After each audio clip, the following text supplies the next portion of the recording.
피해자 자녀를 도와야지 왜 가해자의 자녀를 돕냐, 범죄자의 자녀를 돕냐, 이런 질문 되게 많이 받았거든요. 근데 저는 그 아이를 바라보는 관점이 예수님께서 사실 제자들에게 이 아이는 피해자의 자녀야, 그러니까 얘를 가운데 세우고 안아야 돼, 이렇게 말씀하시진 않았어요. 그냥 그 당시에 아이는 인간 취급도 못 받았어요. 그리고 마가복음을 보면 지나가는 한 아이를이에요. 지나가는 한 아이를 가운데 세우고 안으셨다. 그러니까 그 아이의 부모가 죄를 지었던 죄를 지든 상관없이 정말 가장 작은 자는 누구든지.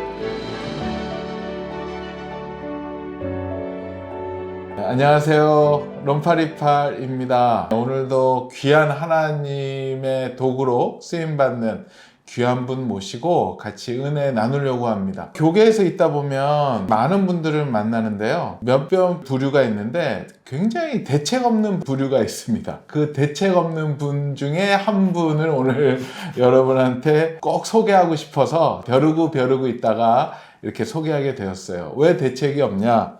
그냥 하나님이 말씀하시면 대책 없이 뛰어들고, 또 뛰어들다 보면 하나님이 역사하시고, 또 하나님이 가장 기뻐하시는 일을 하는, 그렇지만 아무도 잘 찾지 않는 그 길을 가는 귀한 우리 대표님 모시고 나누려고 합니다. 아동복지 실천의 세움이라는 단체가 있는데요. 거기서 대표로 섬기고 계시는 우리 이경림 대표님 모시고 나누겠습니다. 안녕하세요. 네, 안녕하세요. 우리 대책 없으신 네. 우리 이경림 대표님 맞죠? 대책이 없죠. 요즘도 여전히. 네, 그냥. 우리 좀 시간이 됐는데요. 대표님 책이 나온 게 있습니다. 규정에서 우리 또 이것도 한번 역주행 한번 했으면 좋겠고요. 제목이 너무 좋아요. 네. 꼭 안아주세요. 러브 환타지 소설이 아니고요. 지극히 작은 자를 향한 하나님의 특별한 일하심입니다. 그러면 우리 대표님 네. 그 세움이 네. 어떤 일을 주로 하시는 네. 세움은 단체죠? 사실 잘 안 들어보셨을 텐데요. 사실 이제 부모의 범죄로 인해서 사실 부모는 이제 잘못했으니까 교도소에 가지만 밖에 남겨진 아이들이 있거든요. 사실 그 아이들은 아무 죄가 없잖아요. 그쵸. 그런데 우리 사회의 돌봄을 전혀 받고 있지 못해서 제가 수용자 자녀, 범죄자의 자녀만을 세우기 위해서 아주 단체는 조그마한 단체고 생긴 지도 얼마 안 됐어요. 이제 올해로 9년 차가 되어서 2015년에 위기 수용자 자녀를 가운데 세우고 앉기 위해서 단체가 만들어졌습니다. 이 대표님이랑 오랫동안 이제 네. 교제를 하고 알고 지냈고, 그 네. 전에 원래 아동복지 네, 관련, 돌봄 관련 네. 단체에 있었는데, 네. 하나님 내려놓게 하시고, 네. 이제 나와서 이제 새로운 사역을 찾을 때, 이 네. 영역을 하신 이유가 있으세요? 제가 이제 그 전에 있었던 아동 관련 단체에서 오랫동안 일하고, 이제 그때 사실은 이제 여 대표님을 뵙고 또 이사님도 해주시고 이제 많은 도움을 주셨죠. 네, 이제 근데 그때 제가 만났던 한 아이가 생각이 났어요. 제가 이제 그 단체를 그만두고 나오면서는 거기서 이제 오랫동안 한 23년 동안 그 일만 했기 때문에 사실 제가 할 줄 아는 것도 없고, 그리고 이제 그때는 전 진짜 이제 광야에 나온 듯한 느낌이었는데, 제가 어떤 일을 할까 이런 생각에 있을 때 하나님께서 제가 만났던 한 아이를 생각나게 해주셨던 거예요. 근데 그때 만났던 한 아이는 그때 이제 쉼터를 운영했었는데, 그 아이는 엄마 아빠가 이혼을 하고 아빠랑 같이 살고 있었던 아이인데, 아빠가 트럭에 야채를 싣고 야채 장사를 하시는 분이었어요. 그러니까 배운 거는 없지만 하루 벌어서 하루 이렇게 먹고 사는 사람이었는데, 그분이 교통사고를 낸 거예요. 교통사고를 냈는데 사실 배운 것도 없고 무학이고, 그러니까 그 자리가 무서워서 도망쳤어요. 그러니까 교통사고에 뺑소니, 무면허. 그러니까 사고는 크지 않아도 당연히 이제 구속이 된 거죠. 이제 그러다 보니까 이 아이를, 초등학교 5학년 여자아이를 어디 맡길 데가 없어서 옆집 아저씨한테 잠깐 내가 갔다 올 테니 잠깐 얘를 좀 봐달라 하고는 이제 그분은 이제 교도소에 가신 거죠. 합의할 돈도 없으니까. 그런데 그곳에서 그 아이가 그 아저씨에게 이제 성학대를 당하고, 당시 이제 제가 일하던 쉼터로 오게 된 거예요. 제가 그 아이가 생각이 나면서 그렇지. 부모가 잘못해서 교도소에 갔지만 아이들은 그로 인해서 2차, 3차 피해를 받는 아이들이 있구나. 그런데 이 아이들을 전문적으로 케어해주거나 돌봐주는 어떤 제도와 법도 전혀 없어서 아 그렇다면 가장 작은 자가 이 아이들이 아닐까 이런 생각을 하게 돼서 시작을 했죠. 근데 진짜 허허벌판에 대책 없이 시작을 그럼요. 하게 되었어요. 네. 그런데도 하나님이 또 그 길을 여시고 네. 조금씩 한 발 한 발 한 발 이렇게 또 그 사랑을 나누는 모습을 저 옆에서 보면서 뿌듯하고 좋습니다. 아니 정말 제가 너무 힘들고 강연에 있을 때 정말 많이 여대표님 기도도 해주시고 그 앞에서 울기도 진짜 또 우리 롬파리팔이 우리 함께 도왔으면 좋겠다는 또 생각도 있었고 네. 그런 주제가 새로 생겨서 하나님이 또 연결시켜 주신 것 같아요. 그 주말 중에 저의 잘못을 간증한 게 있는데요.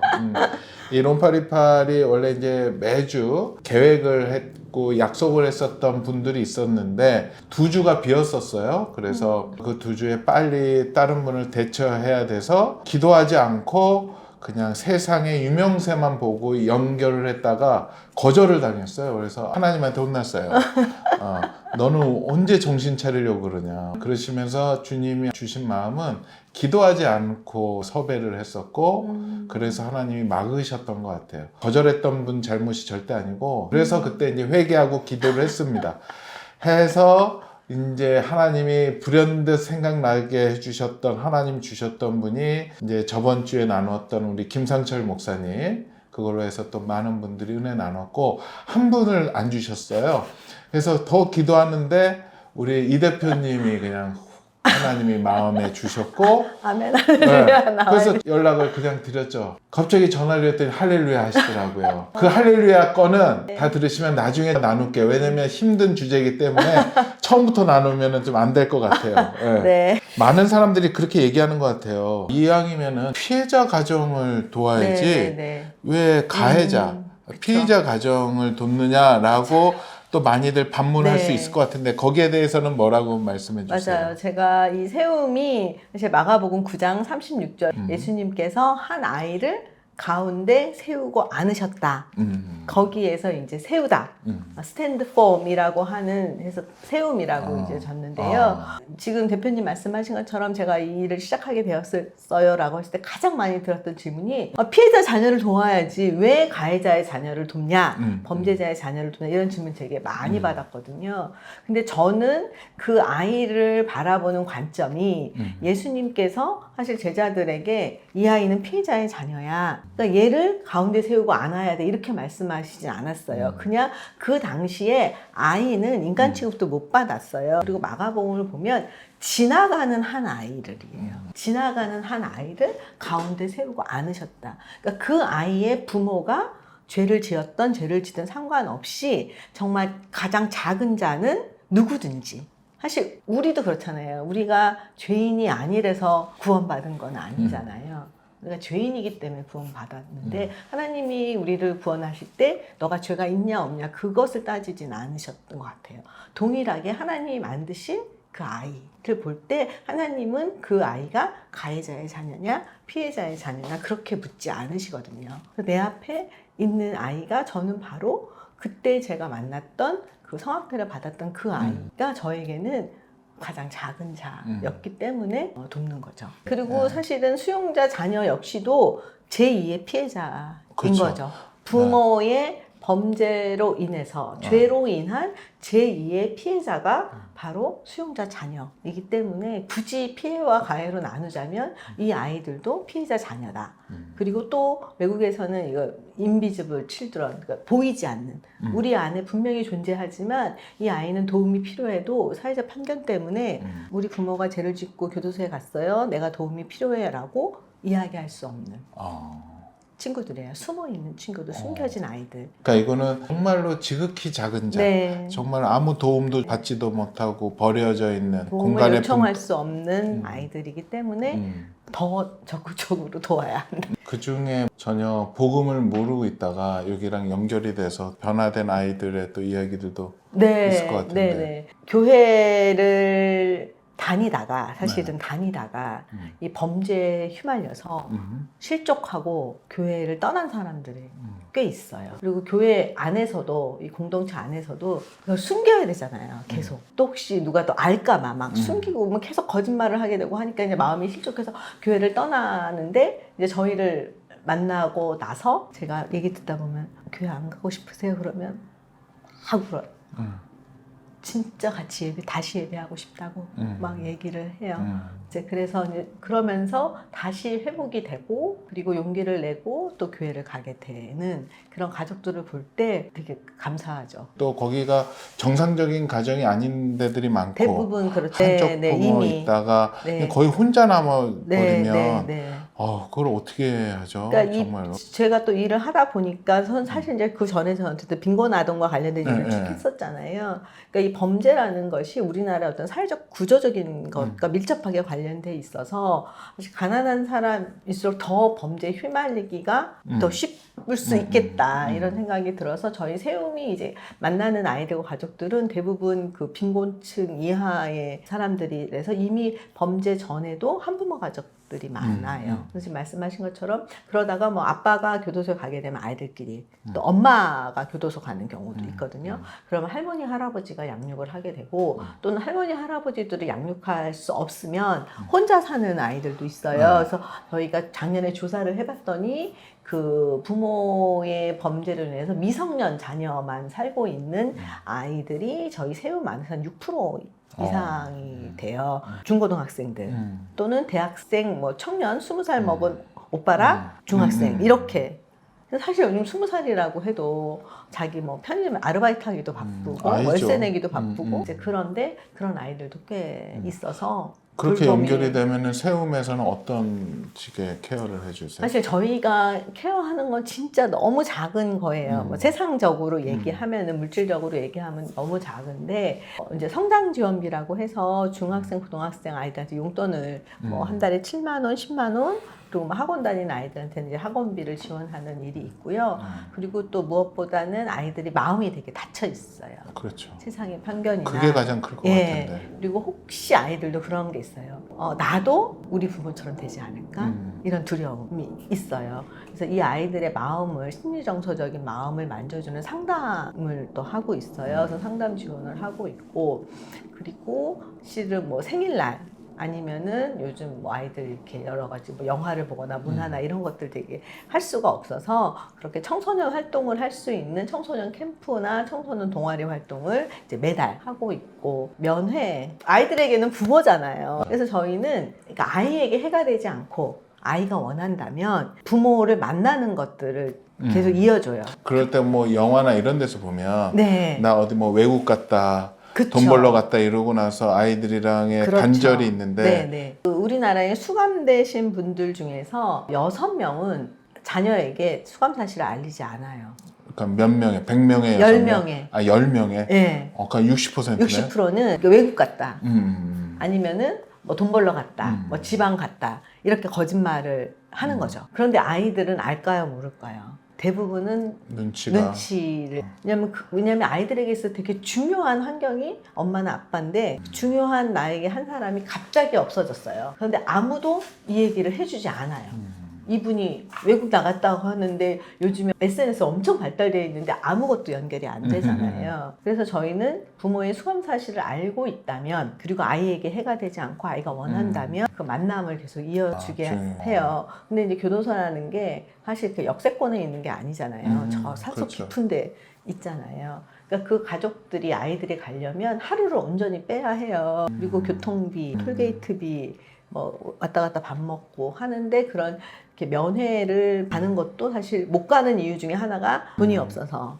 교통이 불편해서 날짜를 뺄 수가 없어서 그렇게 못 그래서 저희가 이제 면회비 지원을 하고 있어요. 책에 이런 내용이 있더라고요. 그 내용과 더불어서 더 이상 아이들을 기다리게 하지 마세요. 진심으로 아버님의 마음을 전해보세요. 아이들은 당신을 보고 싶어 합니다. 그 사실 하나면 충분하지 않을까요? 아이들의 당신을 향한 올림 사랑을 받아주세요.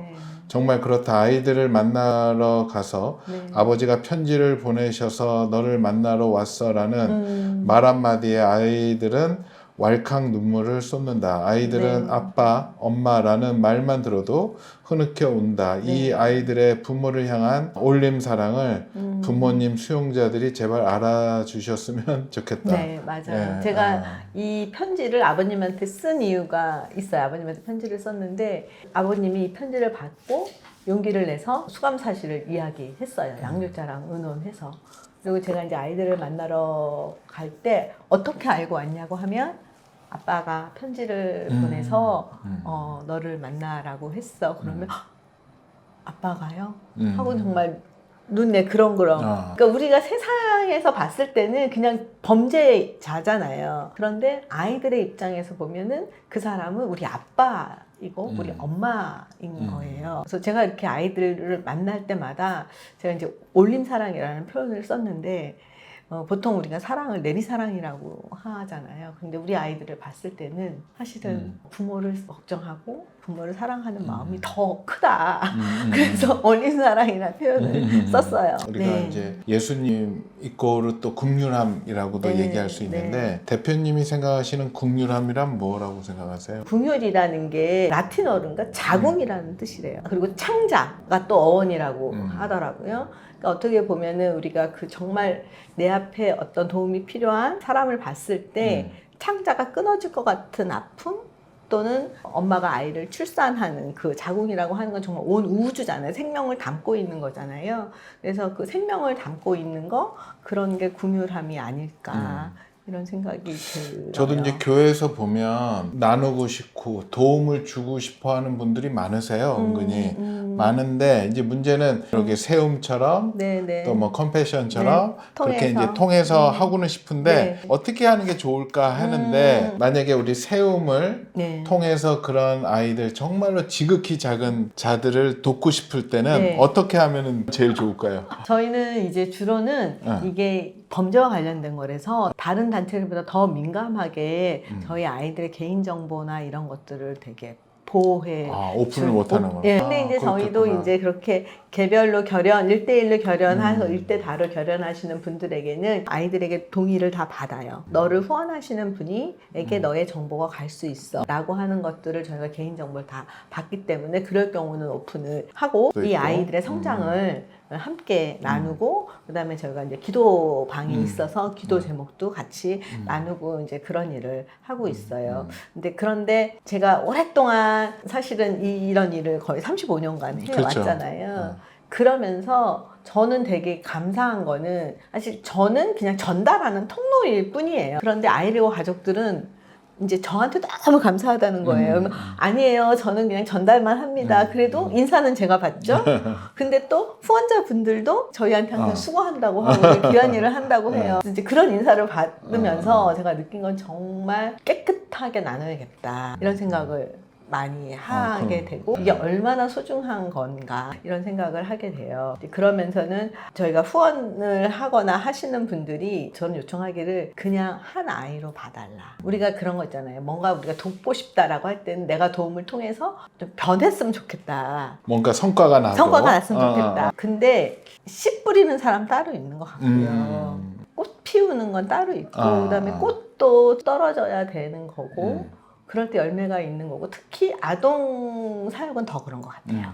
그러니까 많이 돕고는 싶은데 30여 년을 이 사역을 하셨으니까 아이들을 이렇게 돕고 케어해 줬을 때 얻어지는 누구도 알 수 없는 그 기쁨과 희열이 있을 것 같은데 네. 그걸 좀 잘 좀 표현 좀 해주세요.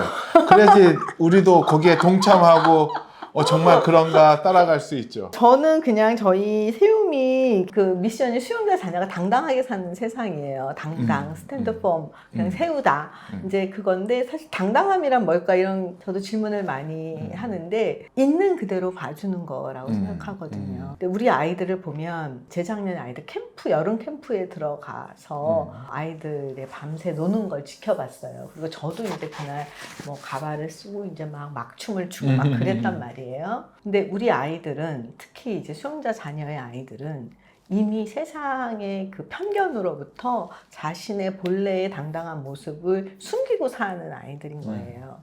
그래서 세움이 이 아이들을 뭐 공부를 잘하게 하거나 뭐 친구 관계가 좋게 하거나 뭐 이런 걸 원하지 않아요. 그냥 세움이라는 것을 통해서 그냥 이 아이가 있는 그대로 뭐 순간이라도 자기의 있는 그대로의 모습, 하나님이 만드셨던 그 아름다운 그 모습 그대로가 조금이라도 세움을 통해서 확 이렇게 나올 수 있다면 저는 그게 당당함 있는 그대로.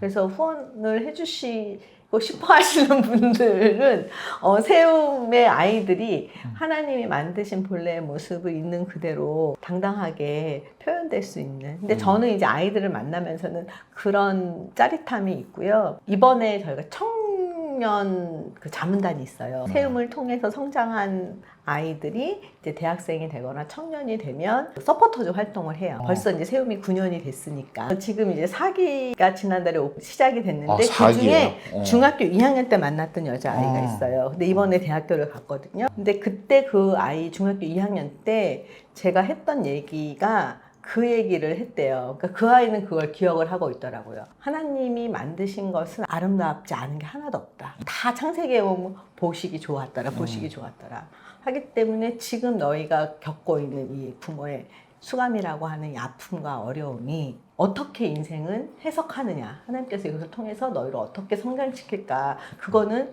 해석이다.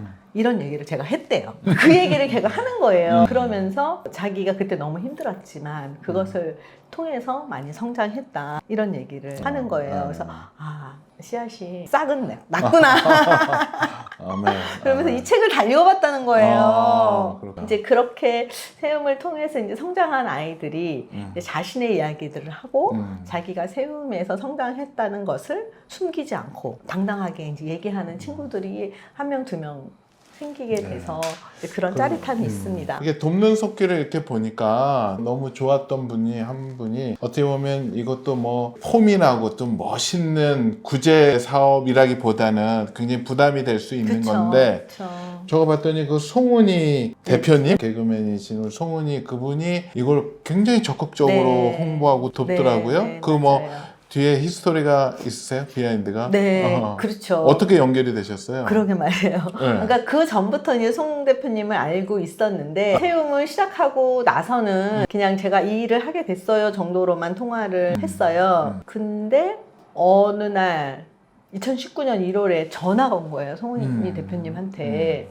그래서 깜짝 놀랐죠. 근데 우리 아이들을 좀 만나서 같이 기도도 해주고 만나고 싶다고 하는 거예요. 근데 그분들의 모임이 있었는데 그 모임이 이성미 씨, 송은이 씨, 그다음에 션님, 이영표님, 그리고 이지선 이렇게 5분이 밥 먹는 모임이 있었대요. 근데 우리가 밥만 먹지 말고 그래도 우리 뭐 좀 더 의미 있는 일을 하자라고 했더니 그때 사실 이성미 집사님이 세움 얘기를 하셨고 그러니까 송은이 대표님도 알고 있었고 그러니까 다들 너무 좋다고 하신 거예요. 이 책에도 나왔지만 사실 이성미 집사님하고는 정말 오랫동안 인연이 있고 워낙 보이지 않는 곳에서 잘 섬기고 계시고 지금도 뭐 송은이 대표님이나 이성미 씨나 션님, 뭐 이지선 교수님, 이영표님은 다 저희 아이들과 함께 하고 계셔서 이제 저는 이분들이 이렇게 함께 해주신 것 자체가 하나님이 정말 우리 아이들 사랑하고 있구나.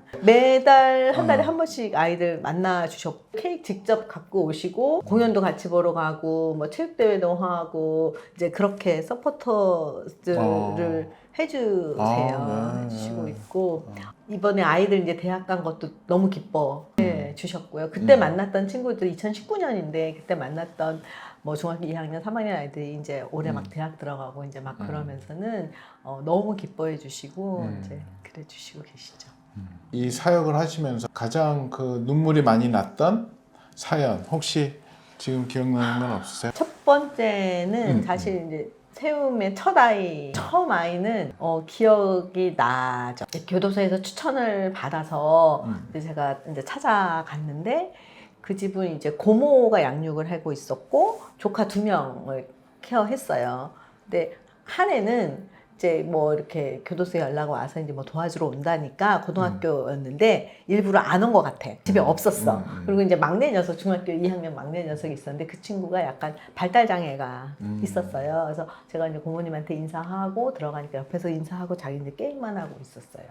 근데 고모가 앉자마자 억울한 얘기, 자기 조카 2명을 얼떨결에 맡아가지고 남동생이 이제 사고를 쳐서 교도소에 가고 그리고 이제 조카 2명을 하면서 이제 억울한 얘기, 뭐 힘든 얘기 이런 얘기를 막 하신 거예요. 근데 그런 얘기 속에서 이 남동생이 교도소에서 하나님을 만나게 된 거예요. 그러니까 이제 그 교도소에 이제 그 교정사역하러 들어온 전도사님한테 그러면서 이 아버지가 우리 집에 가서 아들들에게 신앙을 전해달라고 부탁을 한 거예요. 그랬더니 이 전도사님이 그 시골 지방까지 여기 물어물어 찾아와서 당신 동생이 하나님 영접했는데 자녀분들을 교회 나가라고 한다 이 얘기를 전해주면서 고모님이 그 다음 주로 아이들을 교회 보낸 거예요. 그러면서 그 아이들을 쭉 고모님이 이제 살뜰하게 케어를 하셔서 저희 모든 프로그램을 다 참여를 했어요. 그 큰아이가 좀 장애 있는 동생을 데리고 다니면서 하고 후에 고모님도 자살을 하셔서 돌아가셨는데 처음 저희한테 전화를 해서 저희가 가서 장례도 다 치러주고 아유. 같이 이제 하고 그때 막 대학 들어갔을 때였어요. 그리고 아버지 출소할 때도 제가 이제 성경책 갖고 가서 집에 가서 이제 아버지 만나고 이제 했죠. 근데 아버지가 너무 오래 있다가 출소를 해서 그 큰아이가 정말 뭐 은행일 뭐 이런 세상이 너무 많이 바뀌어 있으니까 핸드폰 하는 거 이런 거 다 가르쳐 준 거예요. 근데 그 큰애는 군대 갈 때도 세움으로 오고 제대해서도 휴가 나와서도 세움 오고 제대해서도 세움으로 오고 자기가 세움의 맏형이라는 거예요. 그리고 자기 얘기를 동생들한테 하는 거예요. 그 다른 세움에 있는 친구들에게 나도 고등학교 다닐 때 부모의 수감 되게 숨겼었다. 근데 자기가 먼저 오픈해서 이야기를 하면서 지금은 이제 대학교 이번에 졸업해요. 군대 갔다 오고 졸업하고. 아유 너무 좋아. 네, 그냥 아들 딸들이. 네, 맞아요. 그리고 장애 있는 친구도 지금 직장생활 하고 있고 네. 아버님도 이제 사회생활 하고 있고 아이고. 이제 그런 게 이제 뭐 자랑스럽다. 그럼요. 그럼요. 하나님이 네. 세움이 아니었으면 참 완전히 버려진 그쪽이었을 네, 텐데. 그렇죠. 예, 너무 좋습니다.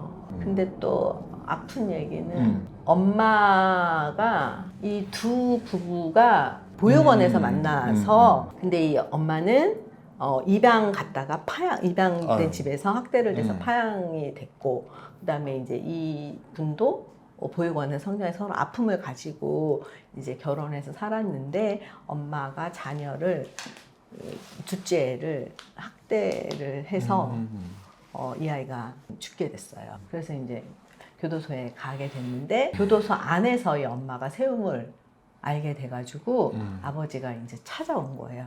아이를 데리고.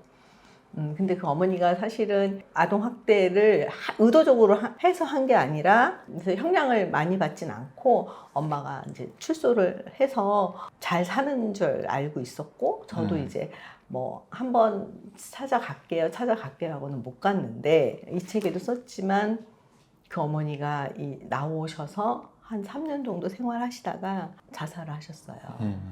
근데 그날 새벽에 제가 문자를 본 거예요.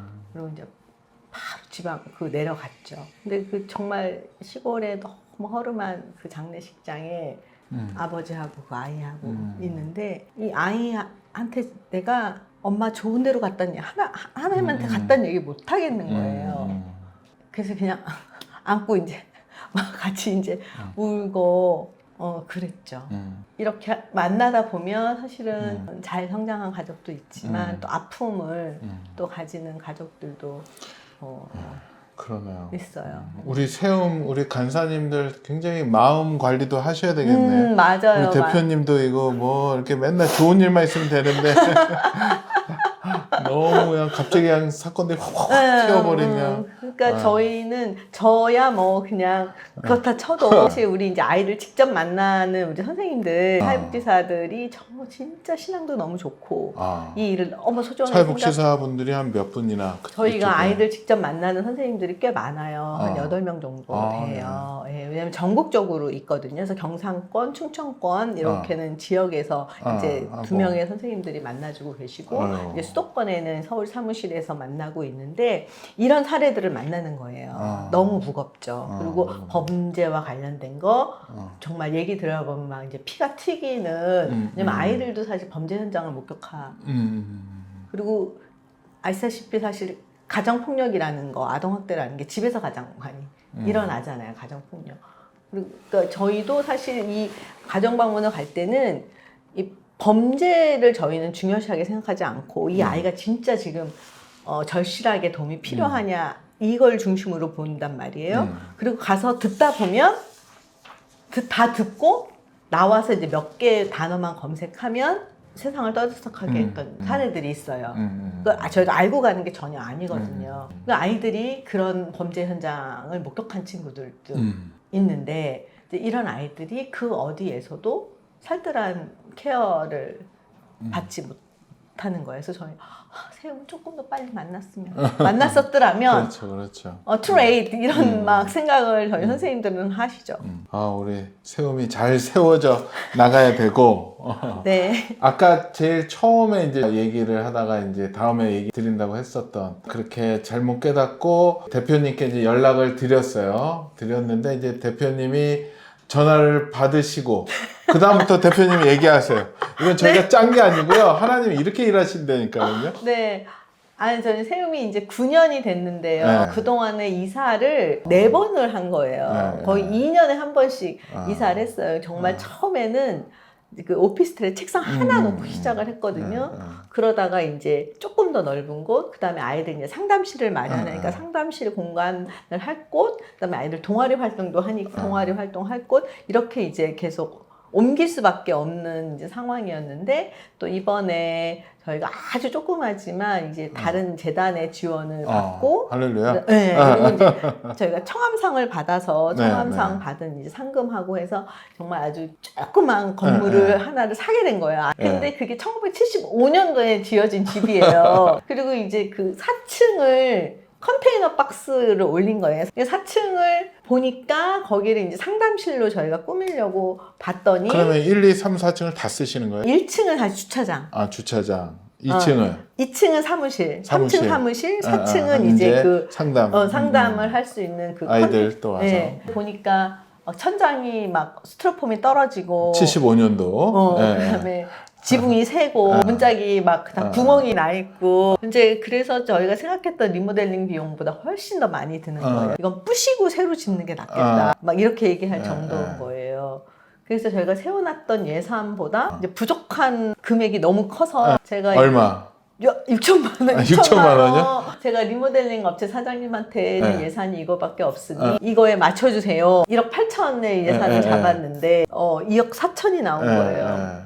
이제 그랬더니 그 인테리어 업체 사장님이 인테리어 업체가 부엘세바 인테리어예요. 이름이 부엘세바인데 그 인테리어 업체 사장님이 이제 지난주였거든요. 고난주간이 일주일 남았고 다음 주 부활주일이고 잔금을 치르는 데까지는 한 3주간 여유가 있습니다. 그러니 그동안 하나님이 어떻게 역사할지 모르니 기도해 봅시다. 이러고 끊으시는 거예요. 오늘 녹화 날짜로 한자면 이제 2주 남은 건가? 4월 16일이 잔금 치르는 날이고 4월 16일이? 4월 16일. 그러니까 저는 이제 너무 황당한 거죠. 제가 예산에 맞춰서 해달라고 했더니 깎아주시는 게 아니고 100만 원이라도 깎아주는 게 아니라 믿음의 선포를 하셨네. 믿음의 선포를 하고 끊어서 기도하라는 건가 보다 이렇게 생각한 거죠. 그 전화를 끊고 10분 후에 여 대표님한테 전화가 온 거예요. 저가 회개하고 이제 생각이 나서 전화를 드렸고 그러면서 요즘 세움 별일 없으세요? 이러면서 전화를 한 거예요. 깜짝 놀랐어요. 그러니까 하나님이 주신 데는 항상 이유가 있으시죠. 그래서 이 할렐루야. 사역도 나누고 아마 저희가 스케줄이 엉킨 것도 아마 세움 때문에 이렇게 된 것 같아. 그래서 이제 끊고 나서 이제 그 얘기를 전화상으로 듣고 내가 괜히 물어봤다. 왜 뭔가 물어봤을까? 그냥 초청했으면 됐지라고 하면서 기도를 했습니다. 그래서 하나님의 은혜에 감동받으신 분들이 있다면 만약에 하나님께 뭔가 헌금하고 싶었던 마음이 있다면 오늘이 바로 그 날입니다. 그래서 많이도 아니고요. 조금씩 이렇게 하면은 하나님이 역사해 주시지 않을까 저는 생각이 듭니다. 너무 그래서 감사하죠. 이제 그렇게 생각을 했어요. 그 6천, 그래서 저 얘기 듣고 이제 막 기도를 했어요. 하나님 6천입니다. 6천. 기도를 하는데 하나님이 저한테 그런 마음을 주시는 거예요. 너는 어머, 너는 하고 너, 나는 하나님이 응답 줄 때 너는이 저는 솔직히 제일 무섭거든요. 아니 저는 이거 롬파리팔로 잘해서 많은 분에게 나누겠습니다 했더니 하나님은 계속 너는 하시더라고요. 그래서 이제 하나님이 네. 주셨던 마음이 있어서 저도 동참합니다. 아유, 네. 아멘, 할렐루야. 네, 같이 가야죠. 같이 가서 하여튼 그래서 우리 영상 나갈 때 아래에 세움에 세움, 직접 네. 그 구자를 넣어 놓을 거고 아마 그거 외에 이제 그 아이들을 후원하고 싶은 것도 새 홈페이지 보시면 홈페이지에 후원하는 오케이. 데가 있어서 새 홈페이지를 또 그건 따로 링크를 걸어 놓고 새롭게 들어가는 건물에 그 상담실 만드는 그곳의 상담실입니다. 거기서 많은 영혼들이 돌이킬 겁니다.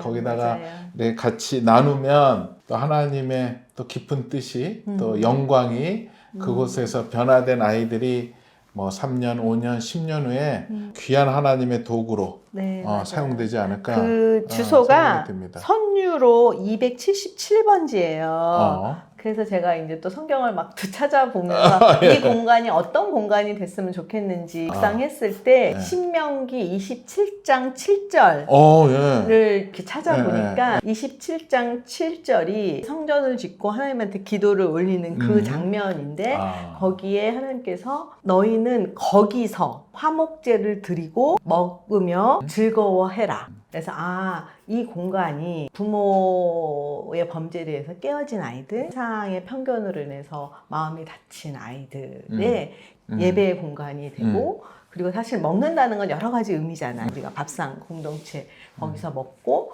그 다음에 크게 기뻐하는 기쁨의 공간. 그래서 거기가 사실 한 아이를 영접하는 웰컴할 수 있는 기쁨의 공간, 상한 영혼과 마음과 몸이 기뻐할 수 있는 공간. 그래서 저희가 그 공간을 기쁨의 공간 277, 신명기 27장 7절로 채우려고 합니다. 그래서 여러분 거기서 또 맛있는 것도 드세요? 네, 먹어야죠. 왜냐하면 저희가 상담을 오면 일반 상담실과 다르게 사실 상담을 오고 가고 하면서 그거 끝나면 거기서 김밥도 먹고 뭐 샌드위치도 먹고 선생님들과 이야기도 하고 정말 편안한 공간이 될 수 있도록 저희가 꾸미려고 해요. 기도실도 3층에 그럼 가야죠. 기도실. 네, 기도실이 아마 축복의 통로가 되고 거기에서 하나님 많이 만져주실 거예요. 저희도 그랬으니까. 저는 그렇게 봐요. 우리 롬파리파를 통해서 결국 롬파리팔이 합력하여 선을 이루어주시는 하나님을 계속 찬양하고 감사하는 건데 이 모든 과정 가운데 정말로 하나님의 영광만이 나타나고 그걸 통해서 그 지극히 작은 자, 예수님이 가장 관심 두셨고 집중하셨던 지극히 작은 자, 또 그 말씀처럼 그 아이를 세워주는 세움이 잘 세워지고 또 많은 사람들한테 그 사랑을 나누었으면 너무 좋겠습니다. 감사합니다. 오늘 이제 마지막인데 그런 분들이 많이 있는 것 같아요. 나도 먹고 살기 힘든데 내가 이렇게 나눠야 되나? 그러니까 성경에 있어서 나누긴 하지만 저는 그렇게 생각하거든요. 기쁨이 없는 나눔은 하나님이 카운트 안 하실 것 같아요. 정말로 이렇게 나눌 때 기뻤으면 좋을 것 같고 그 나눔의 기쁨에 참여하고 싶은 분들에게 한마디 좀 해주시면. 저는 어쨌든 35년간 이렇게 중간에서 통로의 역할을 할 수 있게 돼서 되게 저한테는 너무 기쁜데 제가 이 일을 하면서 많은 어쨌든 도와주시는 분들을 많이 봤잖아요. 그러면서 저에게 되게 기쁜 일은 세상을 보면 세상에는 악하고 험하고 그런 어두운 소식들만 많이 들리는데 저는 일을 하다 보니까 세상에 이렇게 좋은 사람들이 많구나.